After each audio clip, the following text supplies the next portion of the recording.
اور جب آپ حق بات کریں گے اس کا الٹیمیٹ نتیجہ یہ ہے کہ آپ کو مار پڑے گی. وَتَوَاصَوْا بِالصَّبْرِ. تو پھر مار صرف کھانی نہیں ہے، جس طرح حق بات کی تلقین کی ہے صبر کی بھی لوگوں کو تلقین کرنی ہے.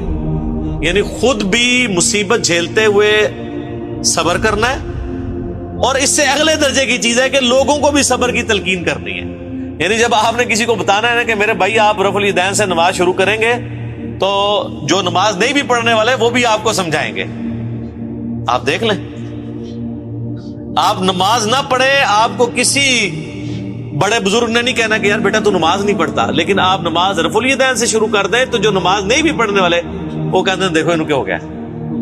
فرق دیکھا ہے آپ نے؟ گمراہی کا لیول دیکھا ہے اس قوم کا؟ تو اس لیے کہا جا رہا ہے جب آپ حق بات کریں گے نا تو جس کو حق بتائیں اس کو ساتھ یہ بتائیں کہ بھائی اس حق کے بعد مصیبت آئے گی، پریشانی آئے گی، صبر بھی کرنا ہے. تو صرف حق بات کی وصیت نہیں کرنی، صبر کی وصیت بھی کرنی. یہ آخری دو شرائط جو ہے نا یہ بڑی مشکل ہیں، اس کے اوپر میرے بھائی بڑے بڑے لوگ آ کے فیل ہو جاتے ہیں. پہلی دو شرائط تو آپ کسی چوک میں کھڑے ہو کے کہنا جی میں نے آج رات کو کھڑے ہو کے اتنے نوافل پڑھے، لوگ کہیں گے جی ماشاءاللہ بہت اچھی بات ہے.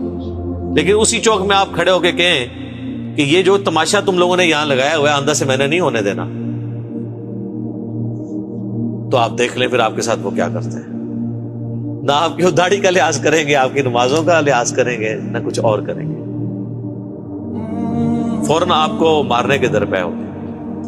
تو حق بات کی وصیت بھی کرنی ہے اور صبر کی تاکید بھی کرنی ہے، اپنے آپ کو بھی لوگوں کو بھی. اور یہ پرفیکٹ انداز میں نبی صلی اللہ علیہ وآلہ وسلم کی مبارک زندگی میں آپ کو نظر آتی ہے. صحابہ کرام کو آپ نے ٹرینڈ کیا تھا تمام حالات و واقعات کے.